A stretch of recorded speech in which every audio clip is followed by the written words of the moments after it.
18 ডিচেম্বৰত গুৱাহাটী মহানগৰী গণেশগুৰি ঘটনাৰ নতুন মূৰ গণেশগুৰিত মাৰপিট কৰা ছোৱালীয়ে চিনি নাপায় এনপিপিৰ কোনো নেতাক এই মন্তব্য যুৱতীগৰাকীৰ নমস্কাৰ সেইদিনা আছিল 18 ডিচেম্বৰ সেইদিনা একচুৱেলি মই এক্সামৰ কাৰণে যাবৰ কাৰণে ৰেডি হৈছিলোঁ মোৰ ট্ৰেইন আছিল সেইদিনা ৰাতি তাৰপিছত মই এনেকৈ গণেশগুৰি হৈ তাতে মানে মোৰ মোবাইলটো অলপ বেয়া হৈছিল সো মোৰ মোবাইলটো ৰিপেয়াৰিং কৰিবৰ কাৰণে তাতে মানে মই ৰখি কিনে মই মোবাইলটো ৰিপেয়াৰিং কৰি আছোঁ তাৰপিছত হঠাৎ এজনী মহিলা দৌৰি আহি কিনে মোক মানে ডাইৰেক্ট এটেক কৰিছে এটেক কৰি কিনে মই নাজানো সেই মহিলাজন কোন তাৰপিছত মই বাৰে বাৰে কৈছোঁ তুমি কোন তাৰপিছত মানে কাষৰ এজন আননন পাৰ্চন আছে মই নাজানো সেইটো কোন তাৰপিছত সেই মানুহজনৰ লগত মানে তাই মানে ঝগড়া মানে কাজিয়া কৰিছে এটসেট্ৰা কাজিয়া কৰি কিনে মোক মানে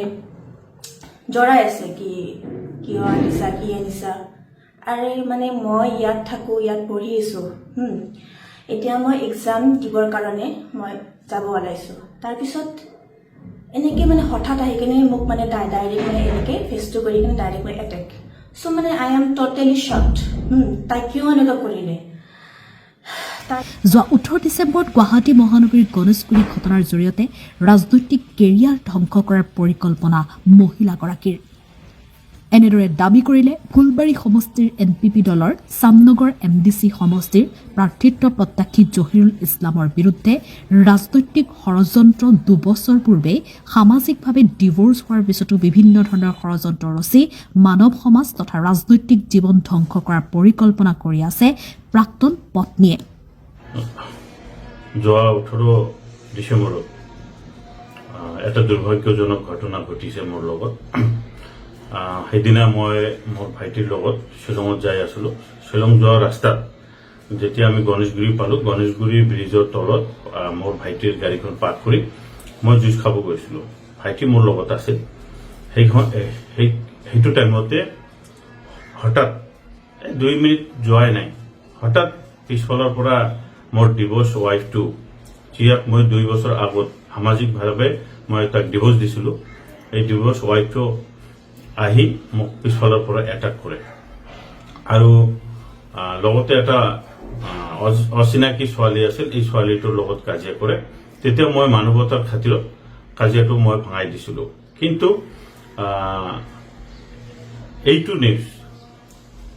এইটো নিউজ মানে মোৰ এগেইনষ্টত মোৰ ৰেপুটেশ্যনটো বেয়া কৰাৰ কাৰণে মোক ভাইৰেল কৰাৰ কাৰণে মানে নিউজ বনাই বিভিন্ন নিউজত মোক দি মোৰ যাতে পলিটিকেল আৰু সামাজিক মোৰ কেৰিয়াৰ খতম কৰিব পাৰে তাৰ কাৰণে প্ৰচেষ্টা চলাই মোৰ ডিভোৰ্চ ৱাইফটো যি তাই মোৰ অপজিশ্যনৰ লগত লগ লাগি যাতে মই মোৰ যি হাই চান্স আছে টিকেট পোৱা আৰু এইবাৰ ইলেকশ্যনত জিকা সেইটো চান্স মানে যাতে মই নিজকো বা মোৰ পলিটিকেল কেৰিয়াৰটো বেয়া হৈ যায় তাৰ কাৰণে মিছা অপবাদ দি মোক মিছা অপবাদৰ বলি বনাইছে আৰু মই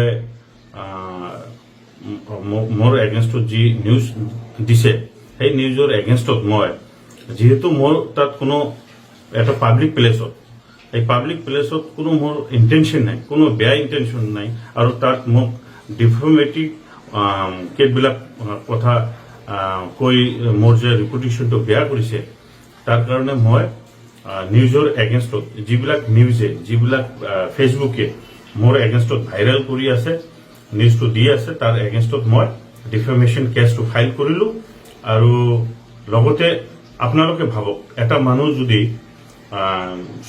শ্বিলঙৰ ৰাস্তাত এই গণেশগুৰিত নিজৰ ভাইৰ লগত যাই কিবা বেয়া কাম কৰিব নেকি কিন্তু এইটো এটা টোটাল ষড়যন্ত্ৰ আছিল মোৰ এগেইনষ্টত এই ষড়যন্ত্ৰটো আছিল মোৰ পলিটিকেল কেৰিয়াৰটো বেন কৰি দিয়া আৰু লগতে মোৰ ডিভোৰ্চ ৱাইফটো খালি এইটোৱেই নহয় তাই বাৰ বিভিন্ন জাগাত মোক এনেকুৱা লাজুকীয়া কাম কৰি মোক মানে ছ'চিয়েলি পলিটিকেলি মানে মোক হেক কৰাৰ কাৰণে বিভিন্ন আকাৰে প্ৰচাৰ কৰে আৰু তাই এনেকুৱা তাৰমানে তাই মোক ডিষ্টাৰ্ব মই য'তে যাওঁ মানে য'তে যাওঁ পিছে যাই বিভিন্ন ধৰণৰ ৰেকৰ্ড আছে যেনিবা আমাৰ এইফালৰ মানুহবিলাক আমাৰ জাগাৰ মানুহবিলাক সবাই গম পায় মই যিকোনো কাম কৰাতে তাই ডিষ্টাৰ্ব কৰি যাতে মোৰ পলিটিকেল আৰু মোৰ সামাজিক যি ৰিপুটেশ্যন আছে সেইটো যাতে মোক হেক কৰিব পাৰে আৰু টোটালি যাতে মোক ফিনিছ কৰিব পাৰে তাৰ এইটো প্ৰচেষ্টা আগৰ পৰাই চলি আছে। সেইদিনাও মই ভবা নাছিলো, হঠাৎকৈ পিছফালৰ পৰা আহি এইটো এটা দুৰ্ভাগ্যজনক এটা ঘটনা কৰি এইটো নিজে পাব্লিছ কৰি দি মোক মোৰ ৰিপুটেশ্যনটো বেয়া কৰাৰ কাৰণে প্ৰচেষ্টা চলাই আছে। সেইকাৰণে মই ডিফেমেশ্যন কেছটো তাইৰ এগেইনষ্টত, লগতে যিবিলাক নিউজে এইটো মোৰ এগেইনষ্টত পাব্লিচিটি কৰিছে, কাৰণ নুসুধাকৈ নজনাকৈ এটা নিউজ বনাই মোৰ ৰিপুটেশ্যনটো বেয়া কৰিছে, তাৰ কাৰণে মই যিবিলাক নিউজে ইয়াত ইনভলভ আছে এই নিউজৰ এগেইনষ্টত মই ডিফেমেশ্যন কেছ ফাইল কৰিছো।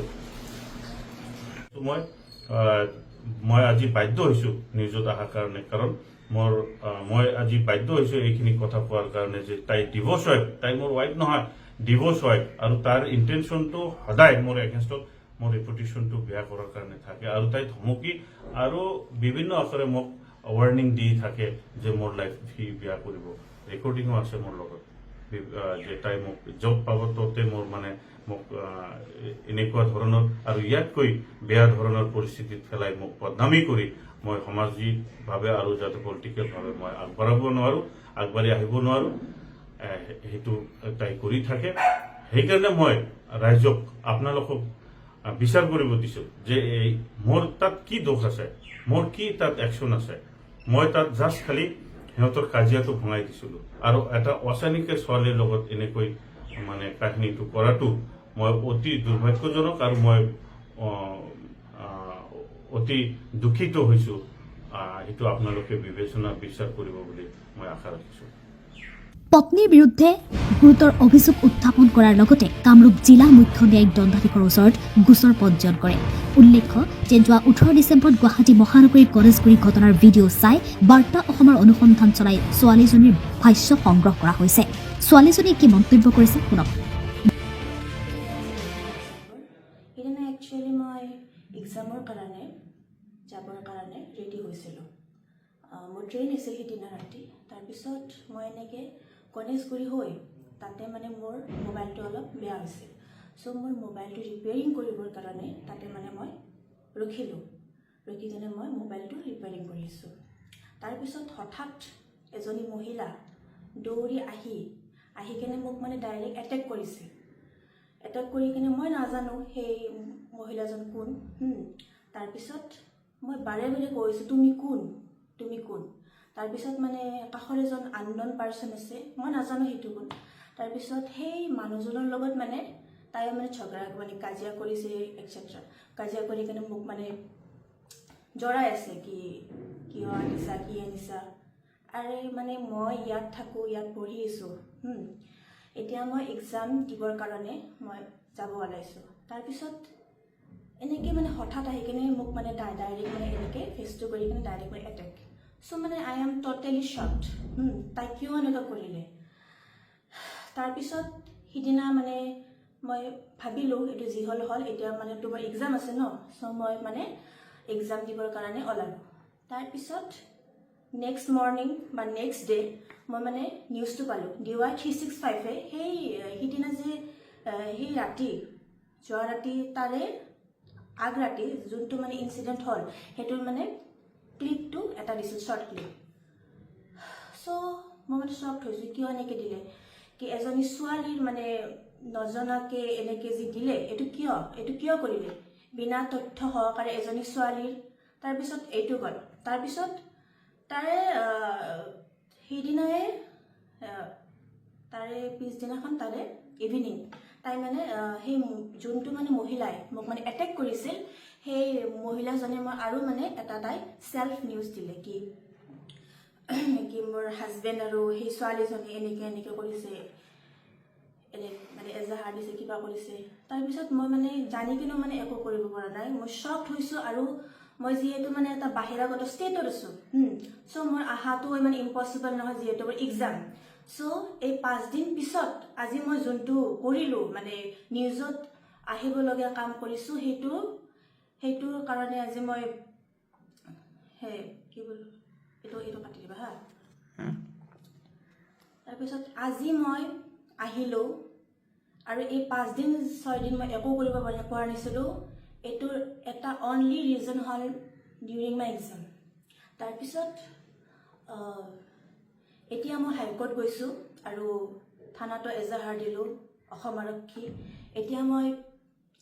এতিয়া যাতে আদালতে আৰু অসম আৰক্ষীয়ে যাতে অতি সোনকালে সেই মহিলাগৰাকীক অনুসন্ধান কৰি কেনে যাতে উলিয়াই আনে আৰু এনেকুৱা যে মোৰ লগত এটা ইনচিডেণ্ট কৰিছে বিনা তথ্য সহকাৰে আৰু DY 365 এণ্ড প্ৰাগ নিউজে যিটো মানে এজনী ছোৱালীৰ এজনী ষ্টুডেণ্টৰ লগত এনেকৈ মানে বিনা তথ্য সহকাৰে বিনা প্ৰুফ বিনা যুক্তি সহকাৰে যে এটা ছোৱালীৰ এনেকৈ নিউজত দিব এইটোৰ কাৰণে মই কোৰ্টত গৈ কেনে ডিফাৰ্মেশ্যন কেছ ফাইল কৰিছোঁ যাতে অতি শীঘ্ৰে অসম আৰক্ষী এণ্ড হাইকোৰ্টে যাতে এইটো মানে মোক হেল্প কৰে আৰু ন্যায় দিয়ে। আৰু মই বহুত নিগেটিভ কমেণ্টৰ পৰা মই মানসিক হাৰাশাস্তি পাই আছোঁ। সেইটোৱে যাতে কৰে মই সেইটোৱে আশা কৰিলোঁ। অসম আৰক্ষী এণ্ড হাইকোৰ্টে যাতে মোক ন্যায় দিয়ে।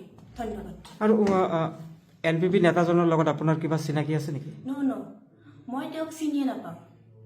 মোৰ কোনো ধৰণৰ একো সম্পৰ্কও নাই আৰু মই একোৱেই চিনি নাপাওঁ। মানুহজন ক'ত থাকে গম পায় নেকি? মানুহজনক মানে গম পায় নেকি? সি মেঘালয়ৰ মানুহ? সেইটোতো মানে সিদিনাটো নিউজত মানে কৈছিল ন কি NPP নেতা হয় আৰু মেঘালয়ৰ কিবা সমষ্টিৰ কিবা হয় এইটো মানে কৈছিল। কিন্তু DY 365 এণ্ড প্ৰাগ নিউজে এইটো নিউজ মানে কিয় দিলে মই এইটো গম পোৱা নাই। এইটোৰ কাৰণে মই অলৰেডি মই হাইকোৰ্টত গৈ কেনে ডিফাৰ্মেশ্যন কেছ ফাইল কৰিছোঁ যাতে মই সোনকালে যাতে ন্যায় পাওঁ। অসম আৰক্ষীৰ ওচৰত হাইকোৰ্টৰ ওচৰত মোৰ বিনম্ৰ অনুৰোধ।